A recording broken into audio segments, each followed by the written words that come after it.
Welcome to Pure Hustle Podcast. I'm Mike. And this is Orlando, and we are on episode 85. Yeah. Got it 100% right. Yeah. I even like when you were going to say you got 100% right. You almost said wrong because you're not sure. No. Still. No. That's just how it's done. Now, the thing is, we had some switch ups, and we adapted, and we had some awesome guests. Our last interview, So Quick Ship Quick. Yeah. So that was a great time. And we're always looking forward. We always, say, let us know. We always appreciate if there's somebody out there that we haven't had on or that we don't know that are real relevant resellers. Let us know, because we'd love having them on the podcast. Yeah. And I mean, even you, if you want to be on the podcast, shoot us over a phone call or something. Call our number. Let us know your story. And, we want to, the idea behind this is we want to, spread as much knowledge as we can in the community. So we'd love to hear from more and more people. Yeah. Now, there's no guarantees. Yeah, no, I can't say. We love hearing from other people. And over time, we want to make sure we have all kinds of people. We want to have, the YouTubers, right? Because there's a reason why they have a following and people watch. It's because they've shared a lot of knowledge, and we want to learn from them and want to, put them on the podcast. And then we also want to hear from those real relevant resellers that aren't on YouTube, or they're starting up YouTube, but they've been at the game for a while. And then there's those that, sometimes drop some knowledge in the comments, and we're like, hey, it seems like you really know what you're doing. Like, maybe it's time. Yeah. So I don't know. What do you think? Yeah, I agree. Yeah. I feel like I could say anything right now. You would say yes. No. Okay. See? Right there you go. Boom. Proved you wrong. Proved me wrong. All right. Hey, so last episode, we went into, sourcing for Q4 at outlets. We kind of went, a little bit off because we wanted to help people. And we found that a lot of individuals didn't think of some of the things. So we were like, hey, I'm glad we did that. But we wanted to come back to don't make time your enemy. And this is part 2. Part 2. And today we're talking about tools. So we could also call this episode Tools of the Trade or something like that, right? Something like that. And again, this is what we use. And if there's something better, let us know in the comments. Yeah. Because, I'm always hesitant about new tools. Unless Mike might be almost perfect, but Orlando definitely isn't. So no, that's okay. Just kidding. I'm just authentic. I'm the furthest thing from perfect. I'm still trying to figure out how to list something on eBay. Not that bad, but we're all still learning. Doesn't take much to list on eBay, does it? True. Yeah, it's not too bad. Okay. No, because you hear people all the time, like, it's so much easier on this platform. It is easier on other platforms. It's more intuitive for sure. Is it maybe just because I'm native to eBay? Yeah. It's like if you give me like a old Windows computer, I can figure it out no problem. Now, if you were to give like a kid an old school Windows, like, XP computer, it's not going to make as much sense to them as, whatever Mac is using. If you give anybody a Windows Chromebook computer over a Mac, it doesn't make much sense. Right. It's just more intuitive. Yeah. Now, is it better? Definitely not. But is it more intuitive for the beginner who doesn't want to dig deep into all of these other options and extra stuff? Yeah. So, and that's kind of like eBay. eBay is a little more old school, but it has its reasons for being that way. So, yeah. I don't know if little more old school. I will say there are parts that are old school. But I did remember the VP. What did he tell us? They know about it. They're just like, they have more important things to worry about. Yeah, but that was talking about like specific pages that haven't been updated on YouTube for that long. But even just the whole platform, like you meant eBay? Yeah, what did I say? YouTube.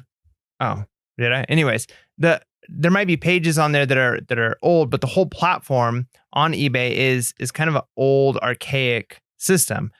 I mean, now with the way almost everything is just phones, eBay works for phones, but it's most of its tools are on the computer, right?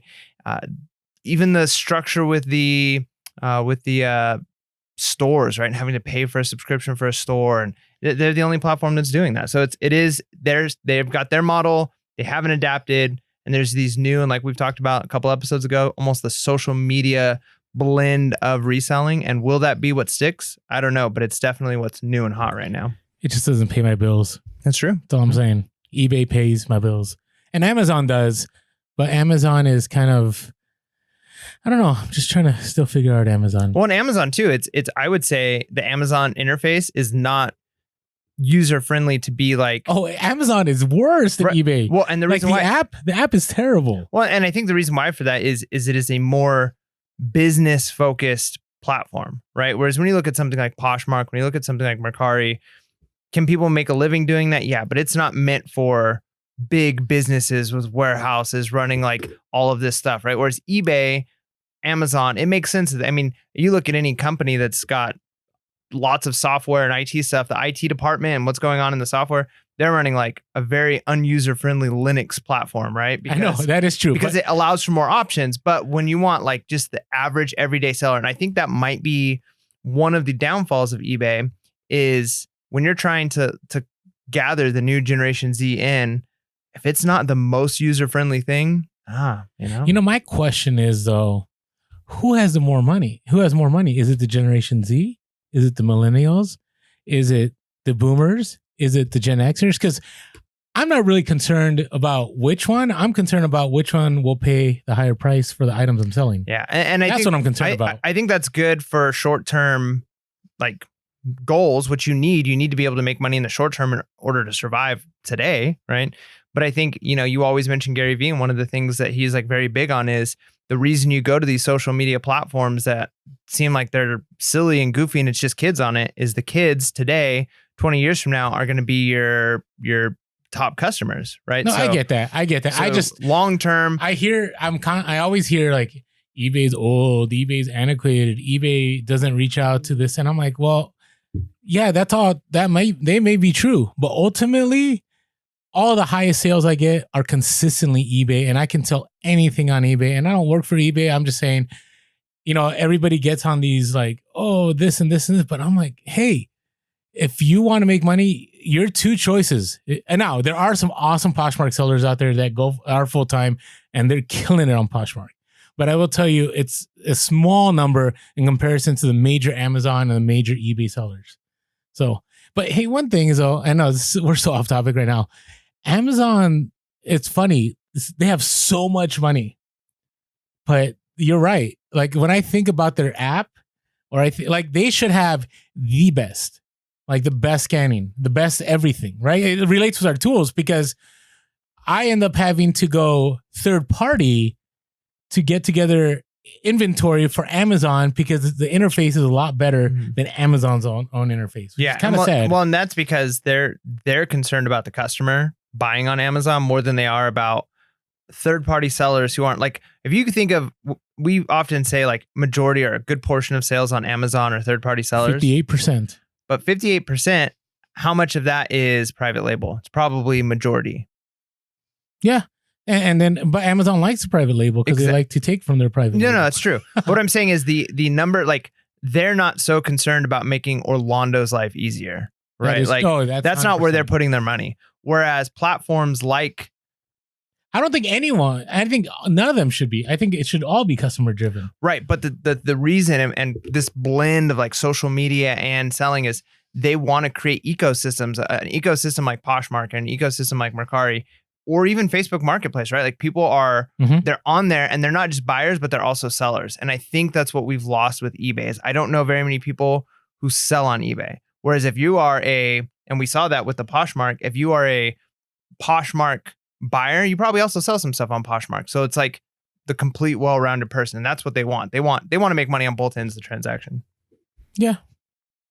So, I don't know. So cool. So tools. What do we got? Tools.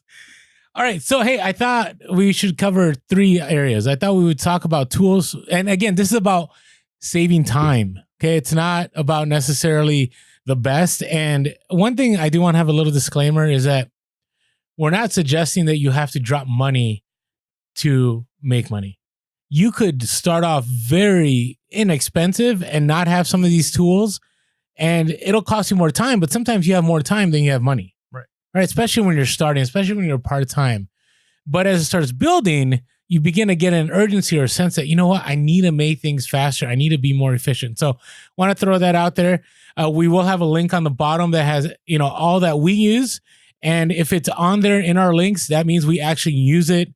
We're not just telling you that so we can make our 30 cents off each item on affiliate link. We're doing that because, hey, this is actually what helps us and actually what we use. So we're going to talk about sourcing. We're going to talk about helping us in listing. And we're going to talk about in shipping, which we kind of did a little ship tips a little bit ago. But this is 3.0 or something like that. Yeah. And part of being relevant is constantly bringing up because things change, and you know, people often need to be reminded of things more often than they need to be taught things. So Yeah, I agree with that. you know, 100%. Yeah. All right. So sourcing. Has your sourcing speed or efficiency improved since you started a year ago? oh yeah. Okay. So tell me how. Is it just what you know? Have tools have been a part of it, or what's made it better? Yes. Okay. Like, this is a podcast, Michael. Yes. No, it's true. Like a little bit of both. I would say the number one tool you have, and this is super cliche and silly and goofy. So if you want to play some dumb emotional music in the background or something, but the number one tool you have is your brain, right? So I know it's cheesy, but it's kind of true. You're going to get faster the more you know. We were just talking about that before we started recording. You were at garage sales today and you were talking about picking stuff up that you didn't even have to research because you know it, right? And same thing for me. I know far fewer items than you know. I know, I don't know as much, but I don't have to spend as much time at garage sales. I mean, when I first went to garage sales, it was almost every item, right? Picking up everything. When I first went into thrift stores, same thing. Now I might be missing some stuff because I'm not as naive and I'm not researching stuff, but I can go quick and I could see like money that can make money, that might make a little money, no money, right? And so that's part of it. And part of that, I could say I use tools for that. And some of the tools I use was social media, computers, watching YouTube videos, and just research on my own on eBay. So one of the tools that you can use is use your time and research niches, research, stuff before you even get out there. But I want to get more practical. I'm talking about a phone. I know this is basic, but I think if there's any money, I would say that you spend top dollar on when it comes to reselling, I would think it'd be your phone. Yeah. Especially if you're a part-time person. And there's two reasons. One is if you're part-time and you pick up an iPhone or you pick up, I don't know what the latest Android phone is. iPhone is pretty standard as an excellent camera, at least iPhone 8 and up. Now, there are some good Android phones, but the camera on there will do the job. And on top of that, you don't want to have a slow phone, right? And you want to have a phone that has good service. And I know it sounds very basic, but sometimes we get caught on, hey, we're not going to get the best. And again, we have no links for phones at all. We're not going to make any money. But it reminds me of back in the day when the iPhone came out, Samsung came out with the equivalent to the iPhone, and it was the Instinct. If you guys remember that from the late 2000s, the Instinct, it was terrible. Terrible. So you never knew how good the iPhone was until you finally had the iPhone in your hands. Right. And so it's same thing with reselling. Before I had different phones, I had phones that the cameras were okay. And what I ended up having to do is get software to make my pictures better when I listed them. Had I just dropped extra money, and yeah, it is costly, it's not cheap, and gotten a better phone like an iPhone or a top tier Android phone, I would have saved myself hours of editing pictures. Especially with clothing, especially if, you don't have the money for the big lights, phones can definitely revolutionize your eBay business. Yeah. And let me give my suggestion on this. So the phone market really is kind of a scam, and phones are great and we need them. But when you go buy a brand new phone, it's like buying, and I know there's people who love new cars, but it's like buying a new car. It depreciates, the value depreciates the moment you turn it on and walk out of the store with it. It's unbelievable. And as much as I've learned over the years that like buying used cars, being smart about it, and making sure you're vetting the cars, but how much money you save in the long run. And even if it's like, okay, you got to put a little bit of maintenance into it, you still come out way, way ahead. The same thing is true with phones. So my wife and I just recently, my wife a while ago, almost a year ago now, upgraded her phone, and I upgraded mine just recently. And we got hers on Amazon, mine on eBay, refurbished phones about one generation old. So not the newest generation, but like one old, which was still like 2 to 3 generations higher than we were at. And the difference was amazing, and the price incredible, right? Like we're talking, you buy a brand new iPhone and you're paying, over $1,000, I don't know, $1,100, something stupid like that. iPhone 11 right now. Is that how much do those It's cost? over 1,000. It's crazy, right?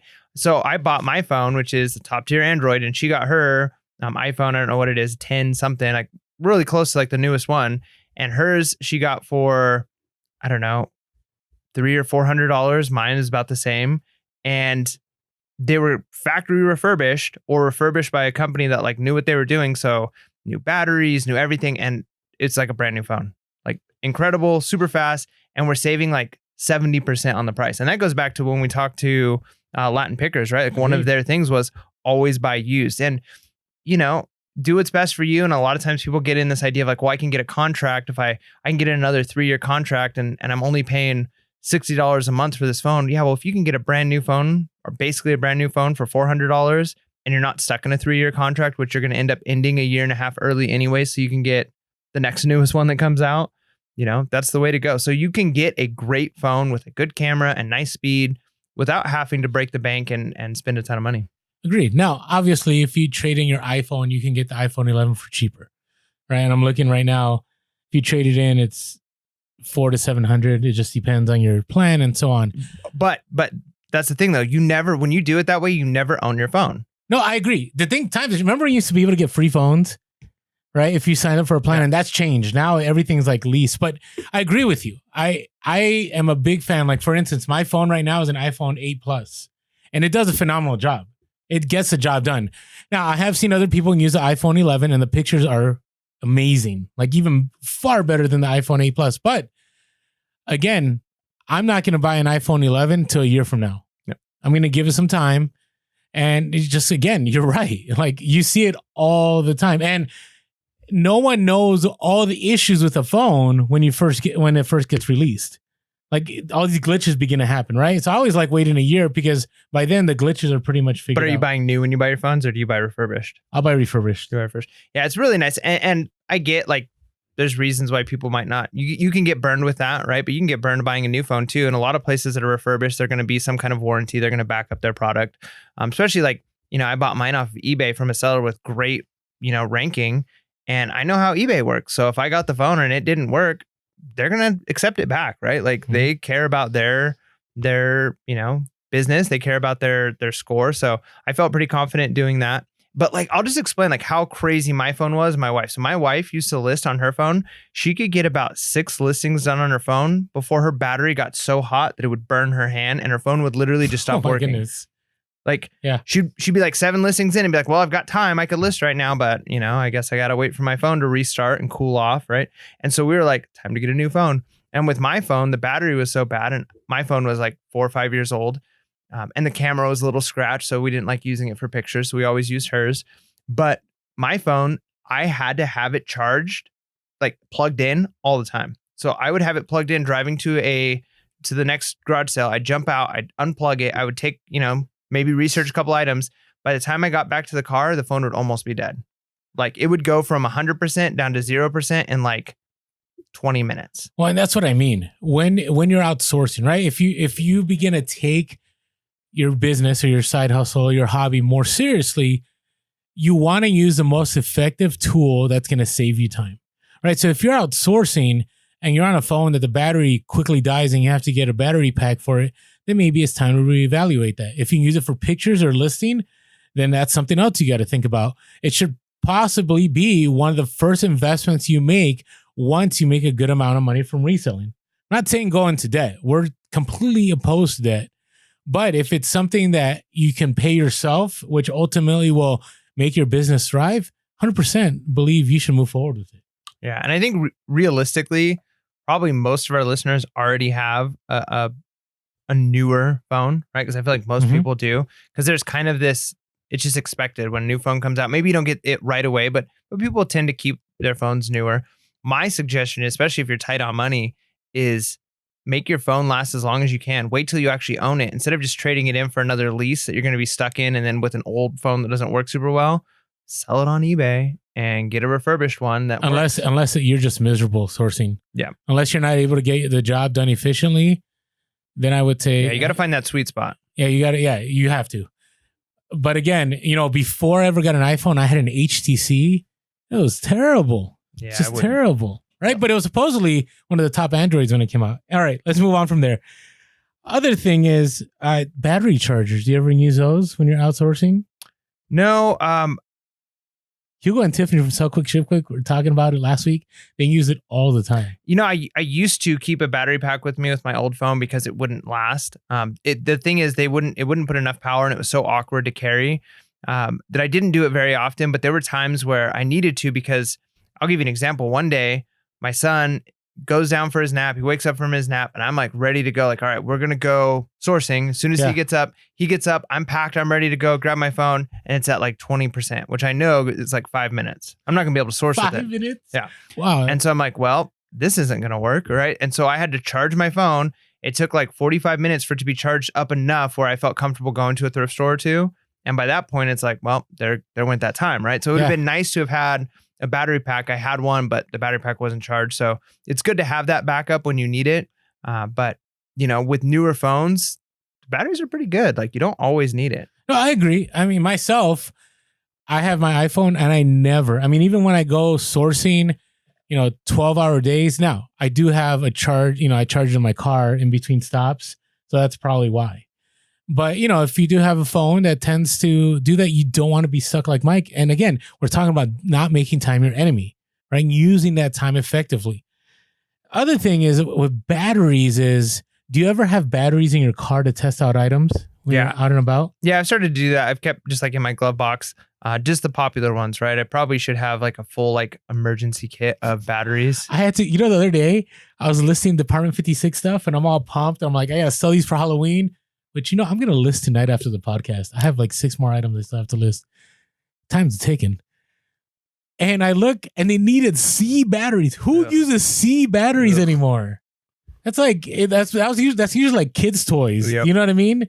It's like Christmas. You're like, yay. Oh, wait. We need C's. We need C batteries and every place is closed except for the Albertsons up the street, which charges $5 for a 2-pack. That's pretty cheap. I feel like they charge more than that. Well, Walgreens maybe charges. No, I get it, but again, right? Scarcity. Yep. Christmas morning, who's open? But hey, maybe we should do that. We should like open up a booth, like how people will sell like avocados on the side of the road or whatever, fruits, flowers near Mother's Day. We'll just have a battery booth, right? You know what? Christmas in the Day, town we're Christmas in, morning. we could probably make it happen. And it could be like batteries. Get your batteries for your toys. Baterías. And stop by the cars in the traffic. Anyways, okay. Yeah. Wow, what an entrepreneur you are, Mike. We should do it, man. No, I don't want to give up Christmas morning.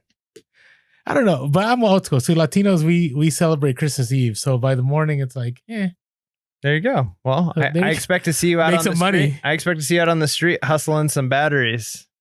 That'll be your hustle of the week. I'm glad you added hustling some batteries instead of like to see you out in the street. Yeah, I don't want to see you out on the street, but I do want to see you out on the street hustling batteries because that'll be your hustle of the week. Like that'll be our Instagram story Christmas Day. Yeah, always hustling. Always hustling. All right. Now the other thing, this is a new one, and this has been a recent development for me in the last month. And actually, Mike got one of these before I did, and it's a scanner. Now, I've changed a lot in the last few weeks, and thanks a lot to Latin Pickers. I told Latin Pickers they should have had affiliate links because I've bought so much from their recommendation, but it definitely has changed my time. So scanners. Now you have a KDC scanner, right? Yeah. Okay. So I got an Opticon. I was watching some YouTube and most people were saying they really like their device, but what it sounded is like you will end up liking the device that you buy. Right. Yeah. Right. Because you get used to it and you're like, this is the best. Yep. So I got an Opticon and then I used several different apps to scan items.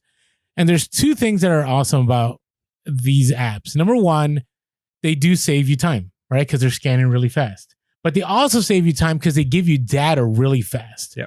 So if I'm scanning with the Amazon Seller app, which I also use Amazon Seller app when I do Insta stories, just because not everybody has those apps and it's easier to understand the Amazon Seller app. But when I look at this, it tells me exactly what my amount is. And the reason is because in these apps, whether it be Scout IQ, Scoutly, Scoutify, Profit Bandit, whatever it is, you can break down like charges, like how much it should cost per item that you send to the warehouse. Well, even better than that. So like that data is beyond useful, but you can also download databases. Correct. That was the next thing I was going to talk about. So you have two things. So one, you get an automatic, like, this is how much money I'm going to make on this item. So instead of sitting there trying to do the math in your head, you're just listening for that sound, right? You set those triggers, and that saves you so much time, especially when you're trying to be ready for Q4, which is about now, which you should already have been scanning. But if you haven't been, now you can scan everything in the store. And you get an idea really quick, not really quick, it'll take some time, but a lot faster than you would have by just going with the Amazon seller app. And then we're going to talk about database. Yeah. So the nice thing too, and here's it kind of leads into the setup that I was using, and I need to go back to it because I still have my scanner. I don't have the subscription to the Scout IQ anymore, but as we're moving into Q4, my wife's home now. We might take Amazon a little more seriously, so we'll see. Okay. But so I took one of my old phones. So going back to the idea of owning your phones. So I took a phone that I had bought, owned, never traded in, but still works. Like, it's a decent phone. It's just old, so I would never use it for anything. But as a computing device, it's powerful. Like, to think like how much it can actually do. But I don't have cell service on it, right? So I download the database on there, and I took a piece of like sticky Velcro to the back of the phone, and then a sticky Velcro to the back of my scanner, and I stuck them together, right? So it's all one thing. So I'm holding my phone, and I've got my screen, and the scanner is on the bottom of my phone, and so I just push the button. Yeah, and some people have it on their arm. Yeah. Yours like really. So quick. it's all connected in my hand, and so it's basically like I push the button, I'm holding the phone, and it's almost like hitting the volume button on your phone. It's just like a little different location, and every time I do that, I'm scanning an item, and I'm getting the printout.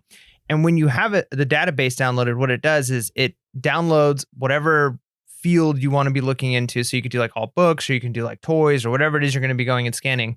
And it takes a snapshot of what they're currently selling for on Amazon, and it downloads all of that information onto the phone itself. So you can be in absolutely zero cell signal. You can have no Wi-Fi, just the phone and the scanner, and you're getting instant information. Now, if you do not have that downloaded, so even if you have Scout IQ and you haven't downloaded that database, it still has to go now search, find out what the prices are for Amazon, and you're talking like maybe a second per scan extra added, which might not seem like a lot, but when you click it, if it's instant, here's how much you can make, here's how much you can make, as opposed to wait for the little circle to go around, oh, here's how much you can make.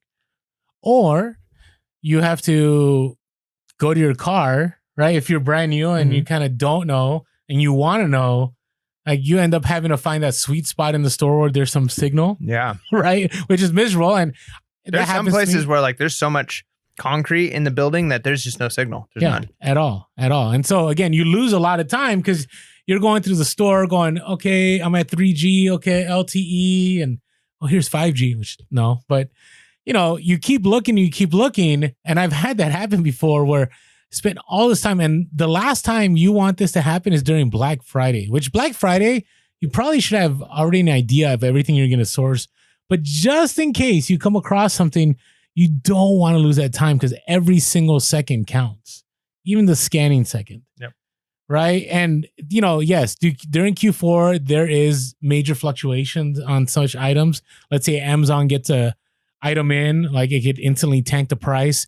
But chances are when things are not as crazy, like that database is pretty solid. Yeah. Well, and you're going to have to refresh that database every day. But even still, like if you go and you buy an item based off of its current prices, by the time you get that put in a box and shipped to the warehouse, that price is going to fluctuate anyways. Oh, right. Agreed. So you're looking at like an hour difference in the long run. And I kind of look at that like some people like go so fast on the road, they'll fly and they want to like run red lights. And when you think about it, or go who does that? Well, most people, right? I guess. I don't know. I'm like a hardcore safe driver. I always follow the speed limit.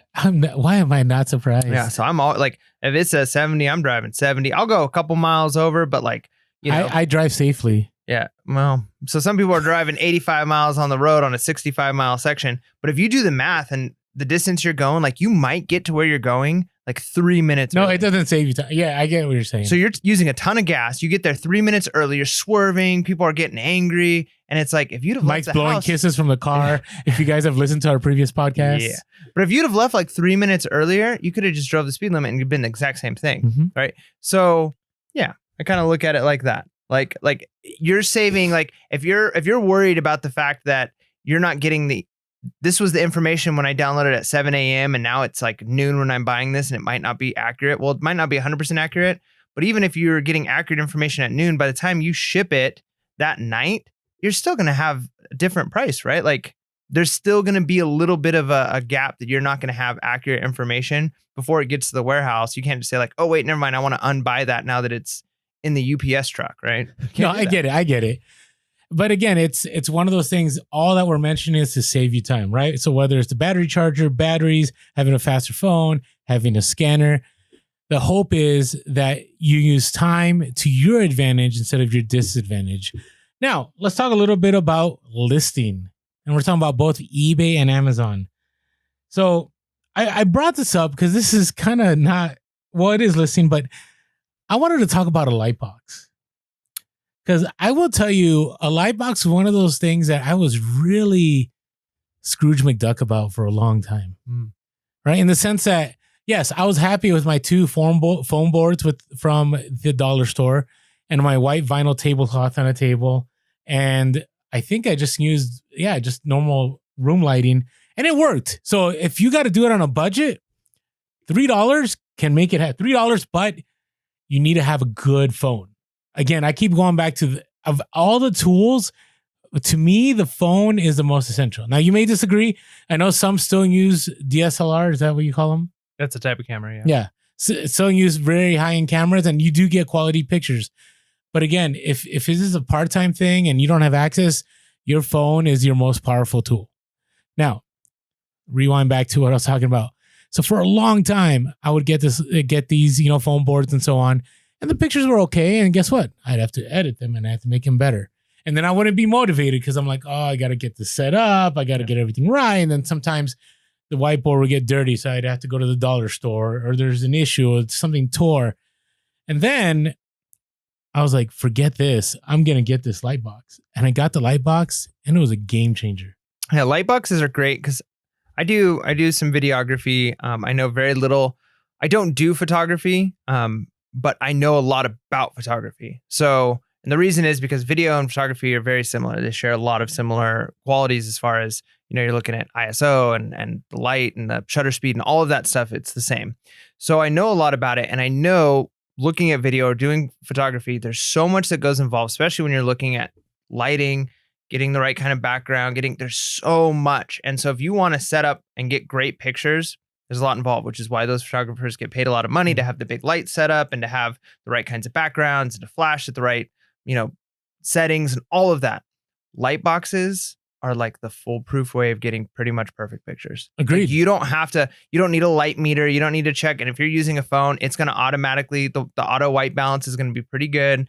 And you're going to get almost flawless pictures with very little know-how. You don't have to learn how the, shutter speed works and how the white balance and ISO and all of that stuff. You can just plug it in, take a picture, and it's going to be pretty professional quality. Yeah, and what I found is I was more motivated once I had a light box, right? Because you automatically know your pictures are going to be just as good as some of the top sellers, right? Because pictures, I'm telling you, to me, they are the number one thing that separate you from other sellers, right? I mean, yes, there's top rated seller. Yes, there's free returns. Yes, there's free shipping. But if you have a solid picture and it's a nice white background and everything is lit really nice, shoes, toys, you name it, people are going to pay attention. And, what was it like? They're about 170, right? Yeah, like I think you can even probably get them cheaper than that. It's possible. It fluctuates back and forth. Yep. It depends what FBA seller's selling them. We can use the Amazon Basics light box. But I'm telling you, you could crank out stuff so fast because all you have to do is plug it in and you just put your items there and you just take pictures really quick.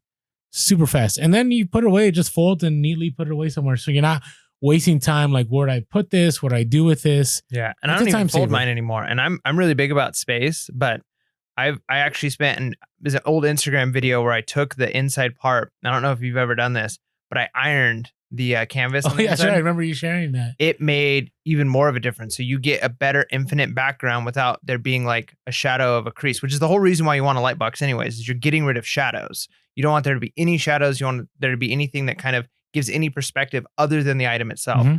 Now, when you fold it up, you might get that crease will slowly come back and then you got to deal with ironing it. So I just keep it up and I just That way I know that it's perfect. And man, the pictures, if you do it right and you set your white balance right on your phone, which is really easy. You're just talking about scrolling up or down. Yeah. I mean, that's just setting your brightness. So yeah, if you set the brightness, you just make it a little bit brighter and it's going to completely, blank out any shadows in the background in the white, and it's going to give you that infinite white back. Now, the only thing I would like to do is I want to play with, even inside of that box, inside of that light box, is trying different colors, because I think, and I know white is the preferred. What eBay recommends and Google.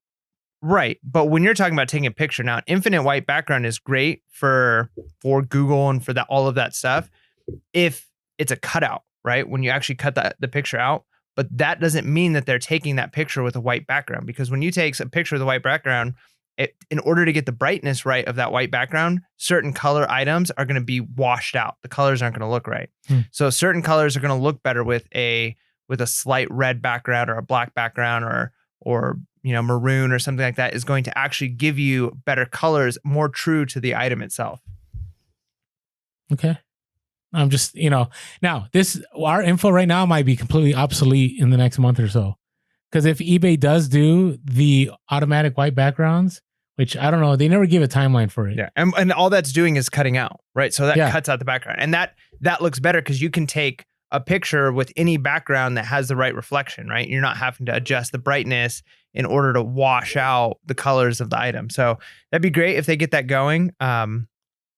It's not out yet, man. Well, no, it's in beta. I mean, a lot of people have it, but remember, it's only the first image. Yeah.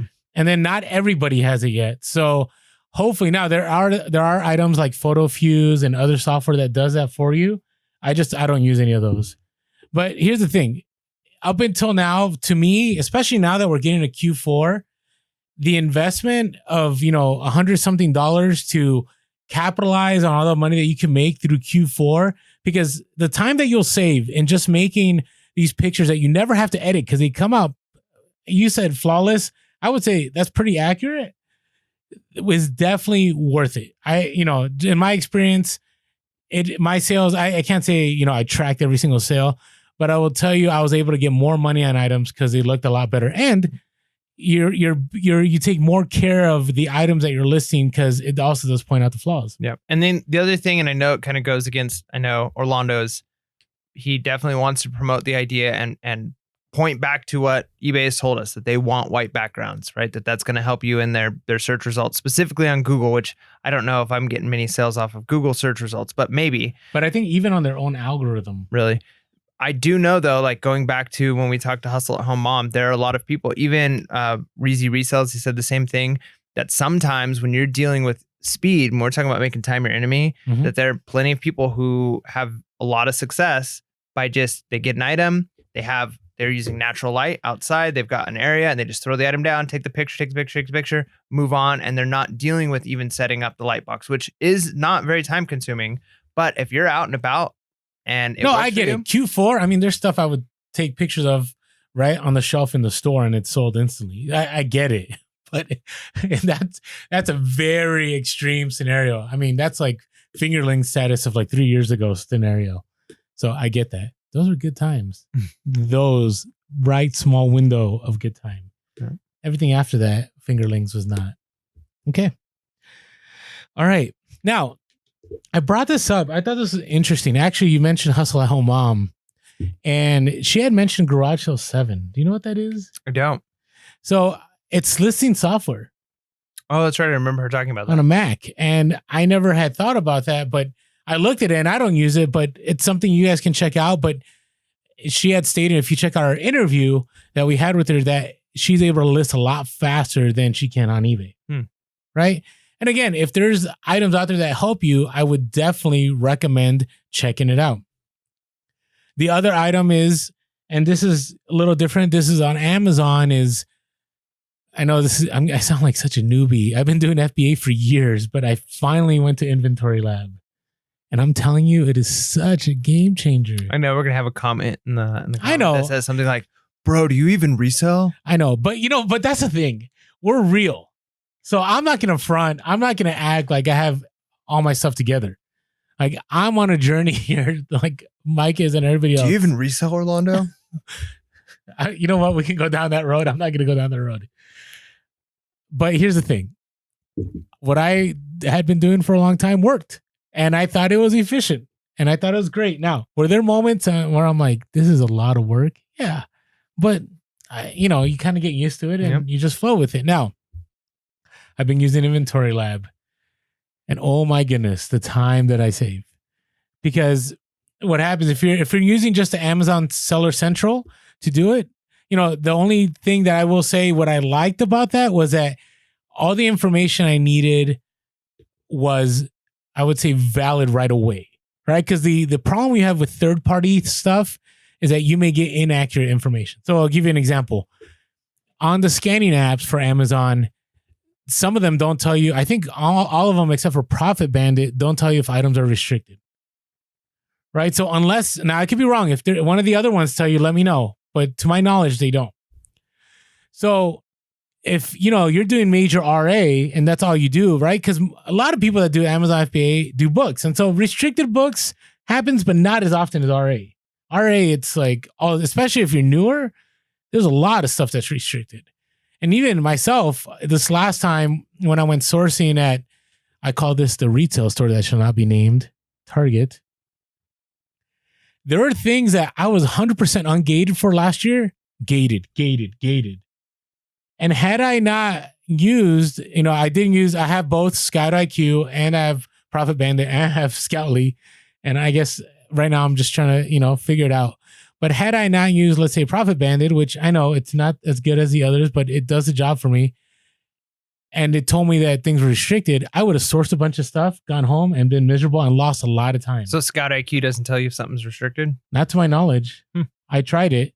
Now, if I'm wrong, let me know. If there's something in the settings I want to learn. Yes, Orlando doesn't know.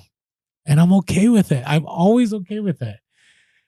Now, let's go back to what we were talking about. Okay, we're talking about Inventory Lab.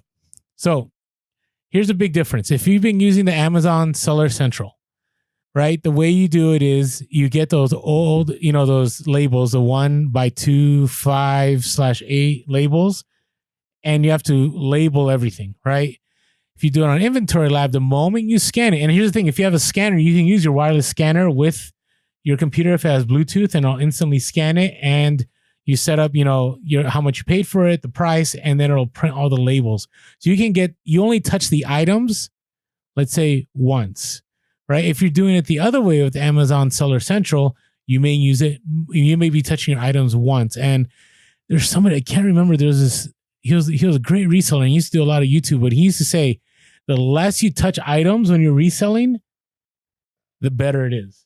And I 100% agree with that. I think with FBA, you should only touch it once at the store, twice when you're prepping it, and twice meaning that should be your second time, and third when you're putting it in the box, and that's the last time you should touch it. If you're touching it any more than that, you're losing time. And maybe it should be less. Maybe it should just be, you source it OA, it goes to the prep center, and you never touch it. And it just goes to Amazon. But again, we're only talking about what we know, so I don't want to go down that road because I don't know. Maybe I will know soon. Maybe I should know. All right. Let's talk about MUA. MUA or VAs or helpers. They're all in the same world. Or now. Assistants. Or assistants. Employees. They're helpers. We always go back and forth with this. But this goes again to 2 podcasts ago with hiring a housekeeper to see housekeeper, helper. None of them are employees. Yeah, but you're a housekeeper. You wouldn't call them, yeah, my helper's coming over to clean my house. Maybe I would. I don't know. I just feel like helpers is such a weird, antiquated. It's not even antiquated. If you listen to every other reseller that I've listened to that hires helpers, it's always helpers on eBay. Hey, I'm not saying that's, and maybe there's a good reason. Like maybe it's for like tax reasons we call them helpers. I don't know. I just figured that's what I'm gonna call her. I just think, the only other thing I can think of if someone's called a helper is like Santa's helpers. Like I can't think of anything else that's like, it's a helper. I'm a helper. So you're a helper. Thanks for being my helper. Santa's helper. All I can think of is Will Ferrell right now. With Elf? With Elf. That's all I can think of right now when you mentioned Santa's helper. Which is like one of the most quotable movies of all time. One of the best movies of all time. You sit on a throne of lies. Okay. All right. So I hesitated for so long to get a helper. Now we're talking about tools, but this is, I guess I feel wrong calling a helper a tool, but it falls in this category. Yeah. I mean, I called our mind a tool. So I think we understand the tool is just something that, helps with what you're doing. So I hesitated for so long. And one of the reasons is no one will run your business better than you do, in the sense that no one will do things as well as you want it done. And I will say that is true. Even with my helper right now, there's still stuff that I'm like, I probably would have done it this way, but I'm like, hey, it's all good. And the stuff is still selling. So I'm not as worried. Now, if it's really bad, then obviously, you retrain and you go, hey, this is how it should be done. But, I was always worried about, the cost, right? So let's say you're in California, right? What's minimum wage in California? I don't know. Too much.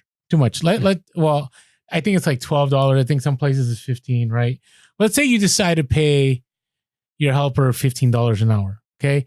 If that helper can, through MUA, which is a multi-user access account that eBay has, I used to use InkFrog for that, but now I don't use InkFrog anymore because MUA does the job. And that helper is able, now you got to make sure you source items that are worth it too. If you're sourcing a bunch of items that are not making a lot of money, I don't know. Some people might disagree with me. But for me, is pretty much everything I source, I try to make $50 or more on. Okay. Now I do have bulk buys where I have a bunch of other items that I sell for $30 or under. And that's because they're bulk buys and I'm okay with that.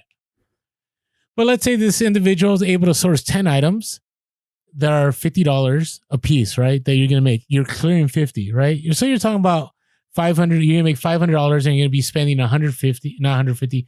You're going to be spending $15 to crank that $500. To me, the cost benefit is 100% there every single time. Even if you paid them more, it's still there. So it's just something to think about. And I also understand if you get a helper, like I said before, you got to spend the time. Somebody had mentioned, I think Rally Roots had said this at one point, that the moment you get somebody, like you bring on a helper, like your production gets cut in half or something like that. And I agree, because you're spending all that time training, but once things get cranking, it is so worth it. Yeah, it's an investment, right? You're putting in effort up front. It's initial investment, and then in the long run, it pays off. It's like, I even figured that with planning your day, right? I spend usually 15 minutes or so with a calendar in front of me, a map, I guess, kind of too, like a to-do list. And I'm kind of mapping out my day, right? Like, what's the day going to look like? What am I going to do first? What do I need to do? What are my priorities? And I'm losing 15 minutes in the morning. Like, I could already be sending emails. I could have had 5 emails sent. And instead I'm writing a note, like, check my emails, send emails at this time, right? But then over the course of the day, it pays off significantly because I know what I'm doing when I'm doing it. And I save way more than 15 minutes. Same thing with production on that. You hire somebody to come in to help you. You've got to train them. So there might be a week of lull where you're down a little, but then after that, you're going to have multiple weeks of a lot more than you lost, right? So it pays for itself in the long run. So as we always say, somebody suggested we should make shirts. Just something to think about. You might be right. You might be right. Do it for the algorithm. Decoy.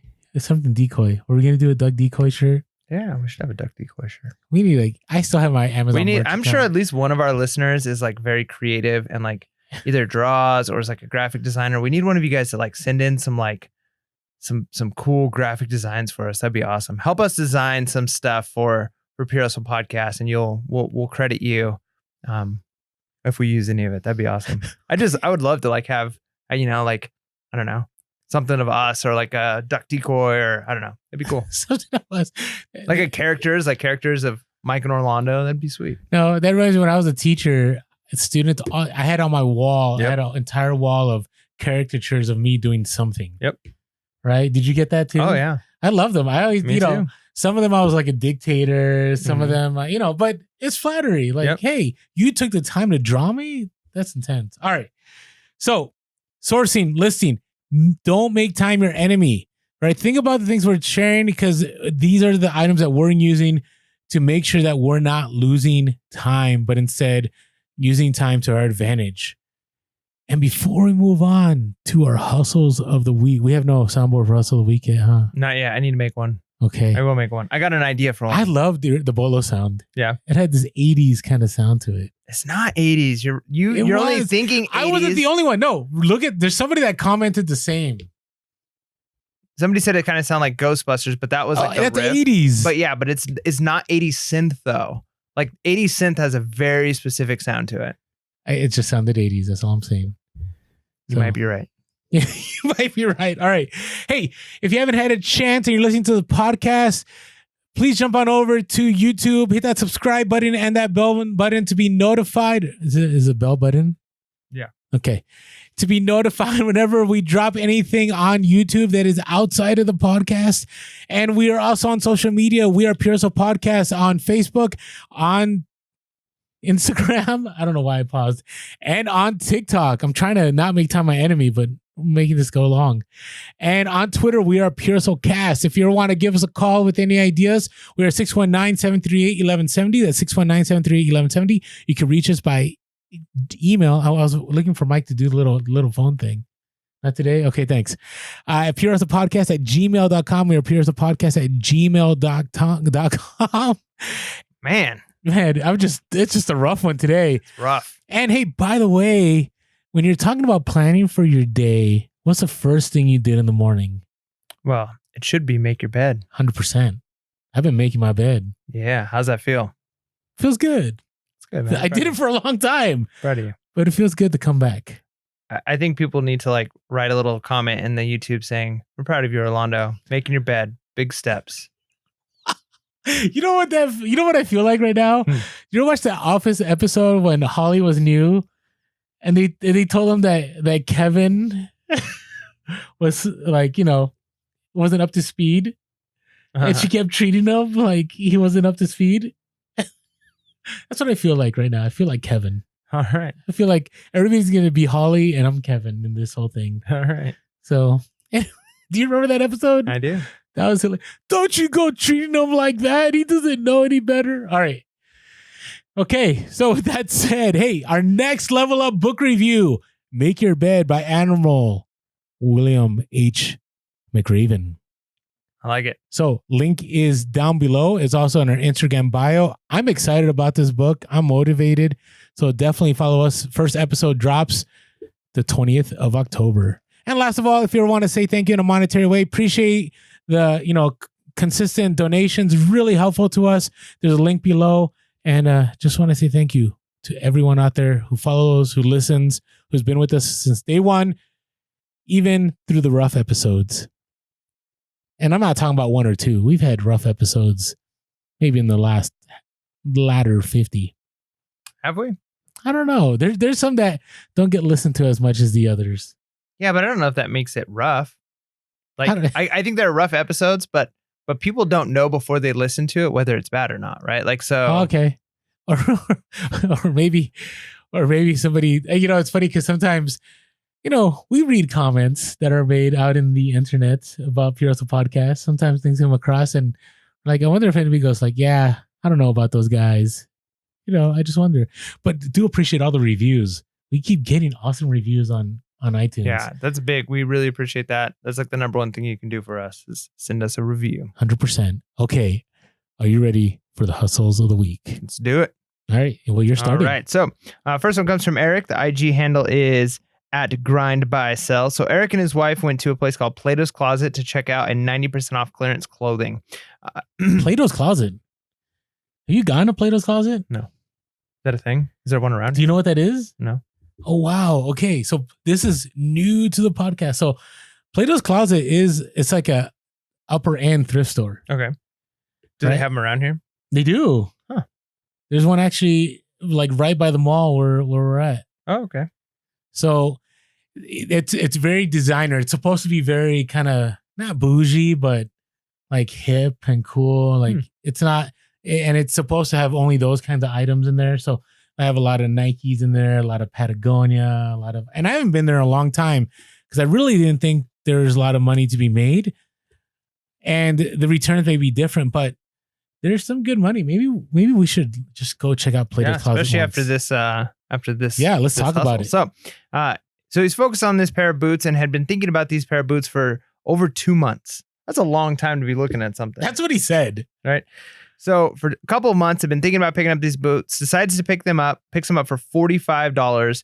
Are they Chanel combat boots or Channel combat boots?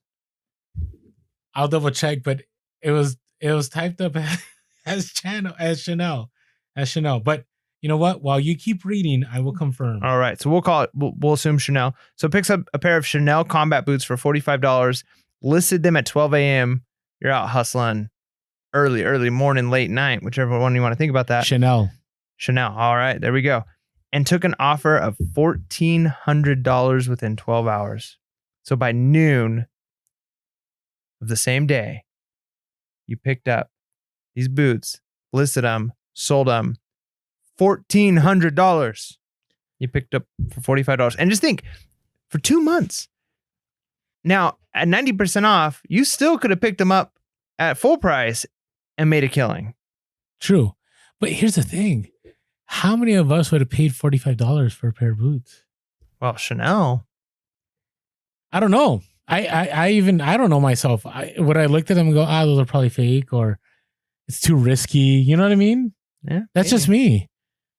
But again, $45, if you have the capital and you want to take the risk, well, Eric got it right. Yeah. And he got it right. right. Yeah, exactly. So awesome. And, I've been following him. He has a lot of good info. He has a lot of good sales. So check him out, Eric, at Grind Buy Sell on Instagram.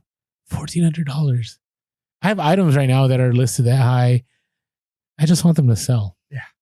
That's the thing. Like, you get these, you source them, you're like, yeah, but it doesn't mean anything until it sells. So, all right. I got one from Josh, IG handle, Come Up Champ. Nice. And his avatar is Uncle Buck. I like that. I love Uncle Buck. Uncle Buck doesn't play games. Hey, do you remember Uncle Buck? I'm too young for that. Are you serious? You're missing out, man. Uncle Buck does what he wants. So I'm assuming that what you're saying is a reference that people will get and think is funny. So no, it's not a reference. No. No, but Uncle Buck is just hilarious, and like no one messes with him. And he just, anyways, it's a heartwarming, I think it's late 80s, early 90s movie. It's great. All right. So he went to a garage sale and he picked up a bunch of toys at a garage sale. He-Man toys, Thundercats, Tonka, Superman. Like, think about that. Like, how often do you see all of that together? It was kind of like, you remember that show VH1, Remember the 80s? Uh-huh. Do you remember that? No. Okay. All right. Never mind. So at the bottom one of the bags was a Kermit the Frog. I almost did the Kermit voice, but I'm not going to go there. Yeah, don't do that. No? Okay. So after breaking everything down, he paid about $1.66 for this Kermit the Frog beanbag plush. And he sold it for $200 plus shipping. It's nice. Kermit the Frog. Yeah. Like Muppet stuff is something I do not pick up or I don't even look up. I've picked up a few Muppet. That's true. I have a and done couple. well. Really? Yeah. I try to remember. It was like one of your hustles of the week. Yeah. One of those weeks. I had Rizzo the Rat. Rizzo the Rat. Yeah. That thing was cool. I didn't want to sell it. It was super cool, but I sold it because, money. There you go. It's a thing. But, actually, he has a video on his feed about all the stuff he picked up, and it's pretty cool. It has Castle Grayskull. You know what Castle Grayskull is? Mm-hmm. Oh, good. See, you're not that young. I mean, I know about some old stuff. Okay. So anyways, check out Josh, Come Up Champ on Instagram. He actually has a video of all the stuff he had on that haul in his feed. So nice work. All right. What about the next one here? All right. So we got one coming from Alexis. IG handle is _@.Zaragoza.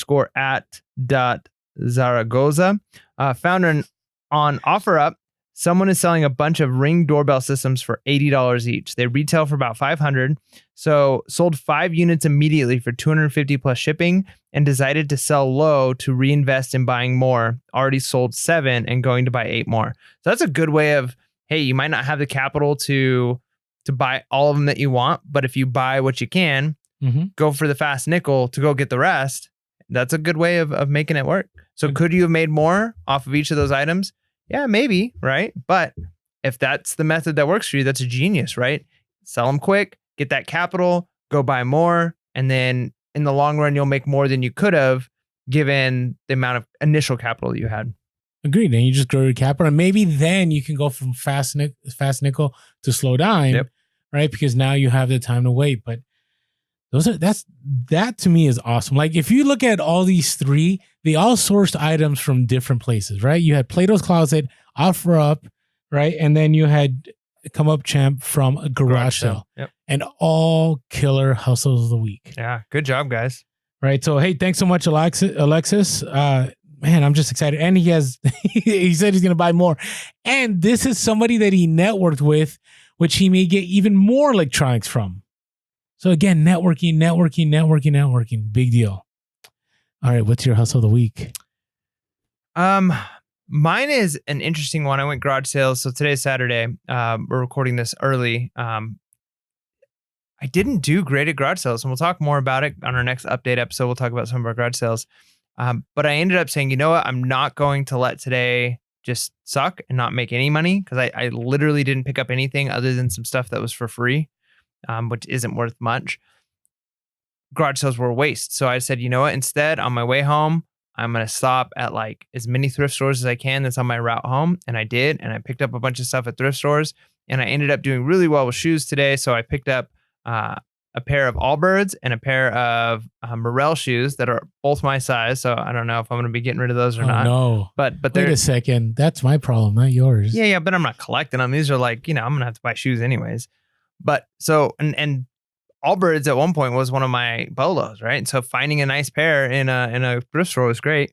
True. And at that same thrift store, I picked up a pair of Doc Martens and Allen Edmonds. Now, how much did you pay for those? Now I had to pay up. It was between $8 to $10 each. So it wasn't like the greatest deals, but I'm still going to end up probably netting like $20 to $30 off of each of those. So going from a day of I wouldn't have made anything to I decided to stop into the thrift store, and those Allen Edmonds I might make closer to like $60 on, and the Doc Martens I might be able to make like $40 or $50 on. So there's money to be made there. And so I guess the reason why it's hustle the week is instead of giving up, I wasted that morning, but I was like, I'm still, garage sale time is done. The golden hour is over, but now thrift stores are opening up.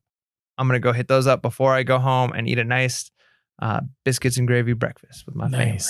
No, persistence is huge. And again, it's, we'll read this in our level up review, right? Don't ring that bell, right? Yeah. You just kept going. You just kept going.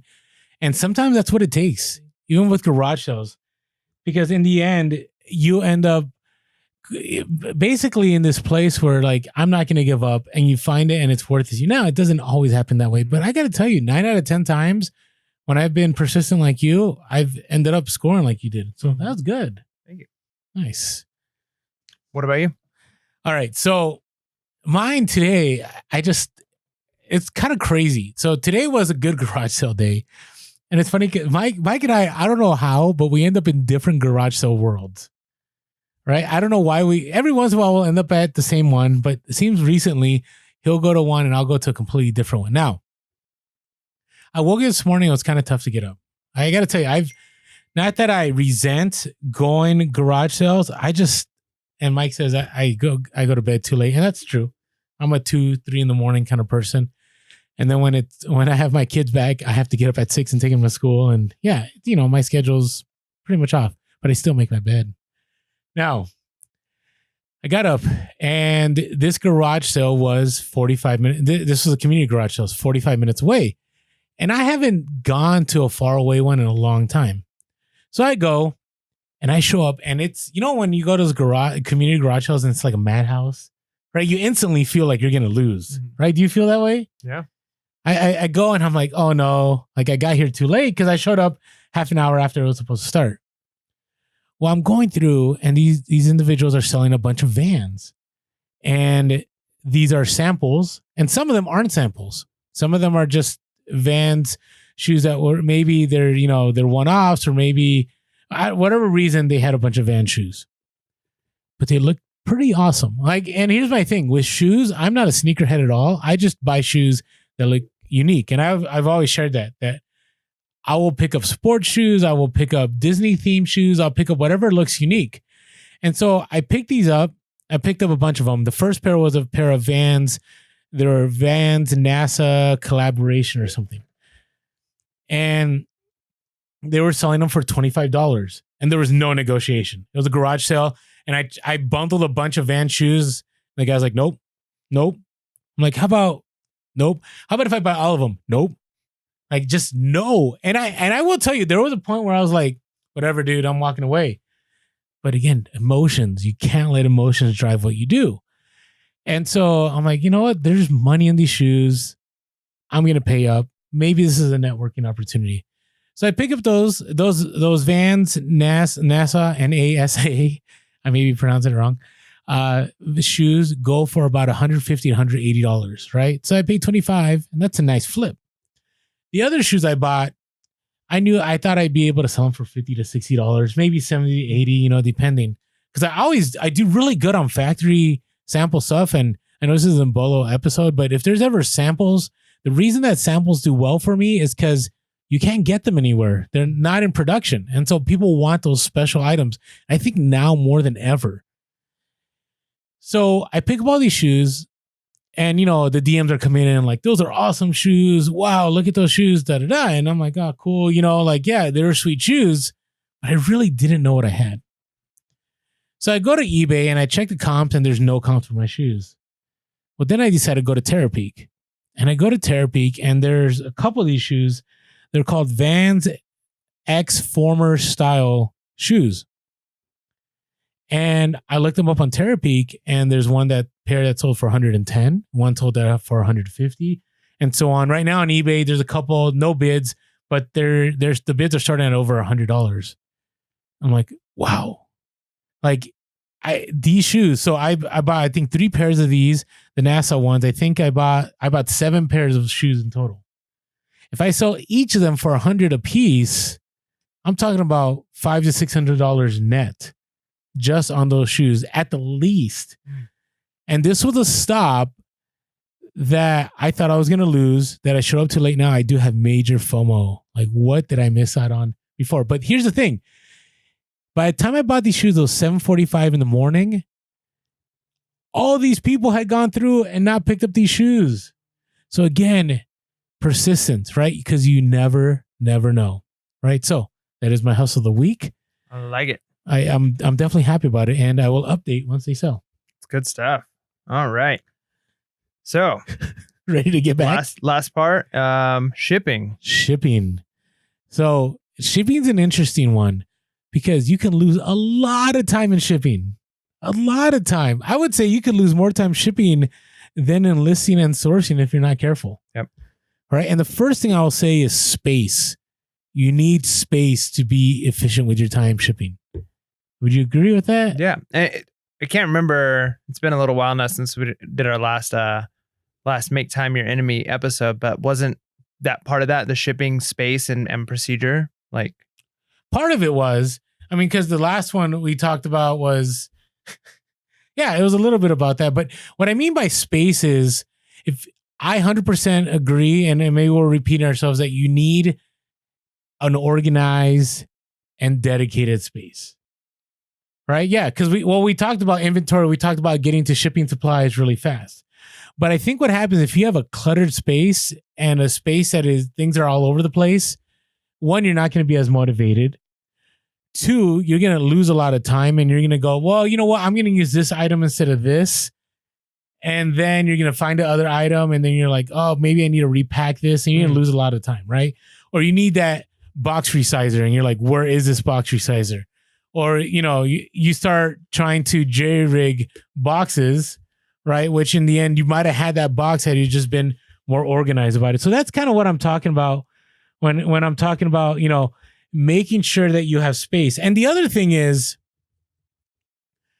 I've noticed this, and I remember I talked about my kitchen cabinets and how I had items on top of my kitchen cabinets. Okay, so my house got kind of crazy where I had stuff everywhere.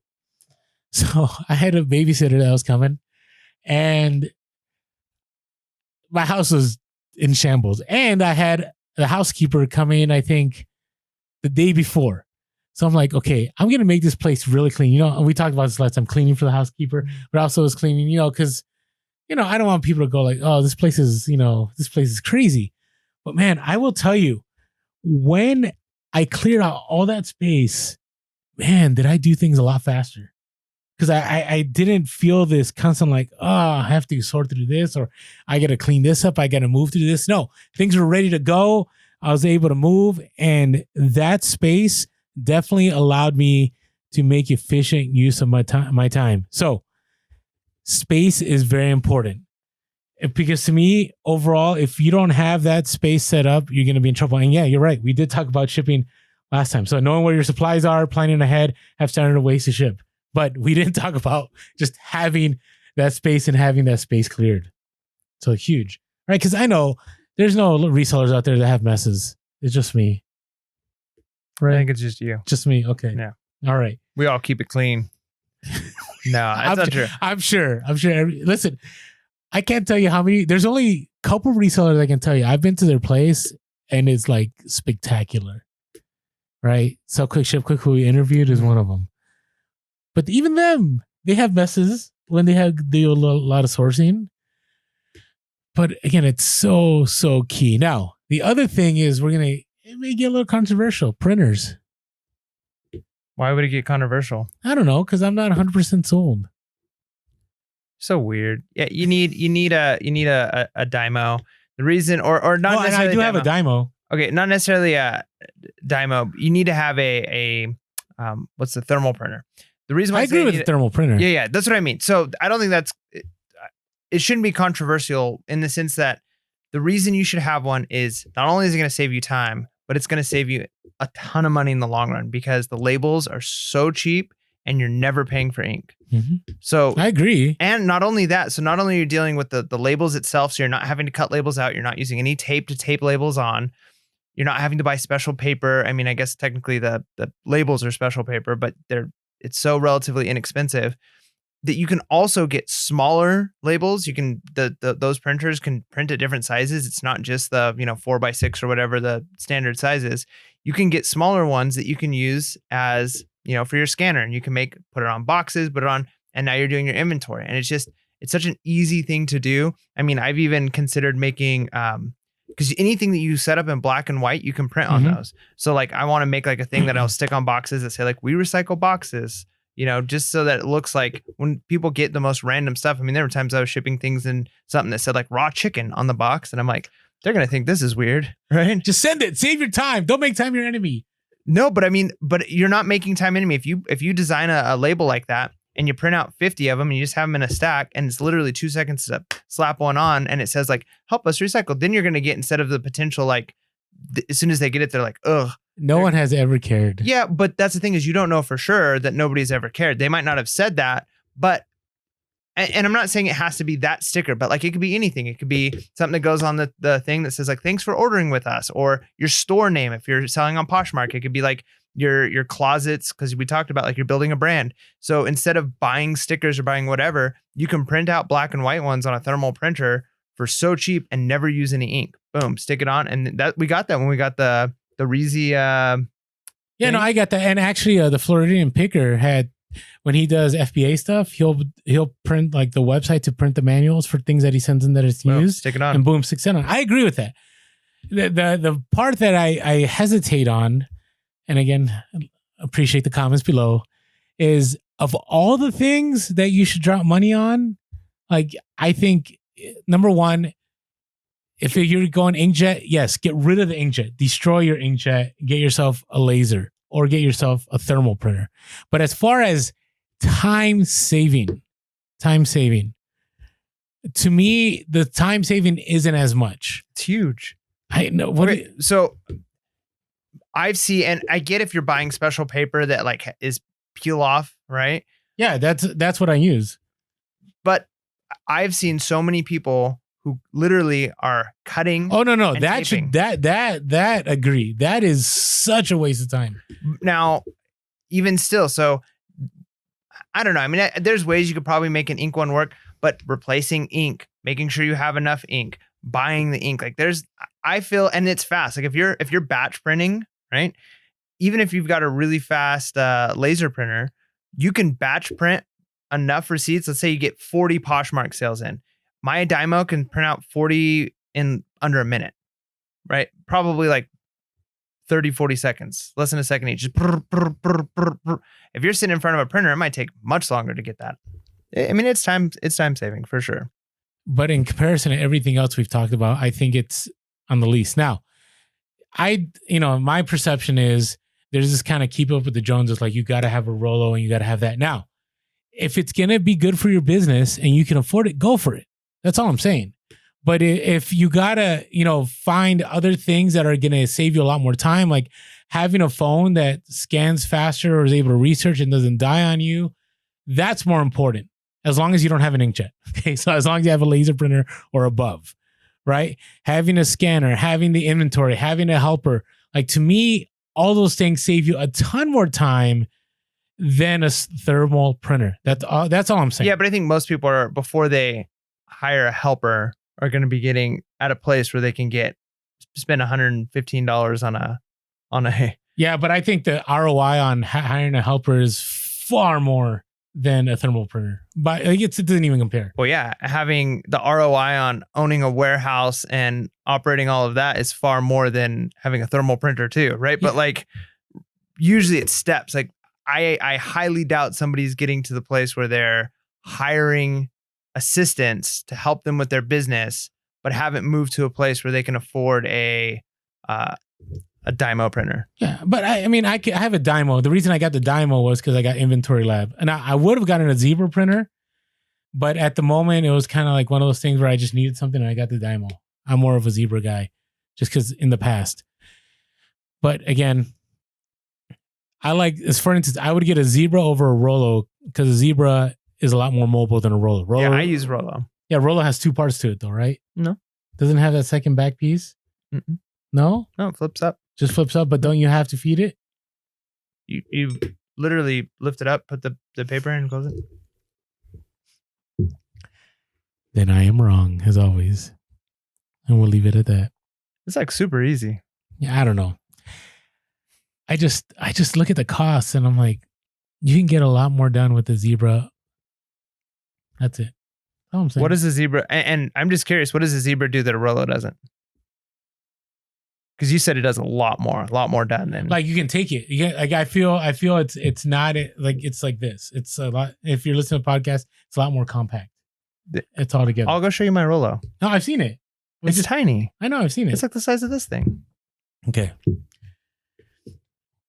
Well, you're pretty passionate that like Zebra's better. No, so. I'm more passionate. I'm more passionate about make sure you put your money in what's going to save you the most amount of time.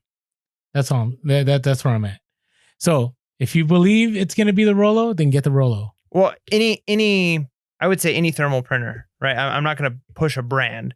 I'm just saying at some point as you're growing, as you're growing in your business, you're going to get to a place where you're going to need a thermal printer. It's going to save you a ton of time, hands down. I mean, you're probably still going to have a laser printer for different things that you're printing out, but you're going to save so much time with a Rollo or with a Dymo or with a Zebra, as opposed to just printing on a regular printer. Yeah, you'll save time. Again, and we're killing this. We're going to, let's move on. All right. So basically Orlando's point is it's okay, but it's not really that worth it. My point is it's worth it. Yeah, I agree. I mean, wherever we land, we land. Okay, other things. These are very basic ones. Tape dispenser. I bring this up because sometimes, you go to Costco and you buy that 12-pack and you get that tape dispenser. Have you ever tried using that one? Mm-mm. Okay, well, you shouldn't. It's terrible. But again, if you're wanting to scale, like when you first start reselling, now, the advantage that Mike has that many new sellers doesn't is that Mike right away, like I said, hey, you shouldn't use this, you shouldn't use that. I didn't talk to him about tape dispensers though. But if you're new and you're just trying to figure things out, you're like, hey, why do I need this? Like, why do I need this tape dispenser? Or why do I need a scale, right? I could just use my bathroom scale. And I know people that have done Amazon with the bathroom scale, right? But it's not super accurate. And what if the scale doesn't work? And one thing we haven't talked about is just very simple, like printing labels for eBay at home. Like that's a huge time saver. So let's go very back to basics. If you're not doing that at home, printing your eBay labels, One, you're losing money possibly. If you have an eBay store, you can save money. If you're a top rated seller, you'll save more money. And two, the time that you spend going to the post office and trying to get a label at the post office, such a huge waste of time. I'm telling you, just try it a few times, printing out at home. It's going to revolutionize your life. Did you ever do that? The post office thing? Yeah. When I first started. And then everything changed, right? Once you started. Yeah. And you never would go back. So anyways, to me, I feel like there's some things we expect that everyone already does, but if you're out there, I highly encourage you to print your labels off of eBay. Always. All right. So I think we've covered a lot here. All right. And I think we're on the same page for pretty much everything. Yeah. So hopefully you found this helpful. And again, if you disagree, I'm all good with that. And Mike's okay with that too. And, we're always welcome to ideas. We're always welcome to learn. We're all learning all across this journey. So thank you for tuning in. Make sure to be real, be relevant, and be reselling. Peace.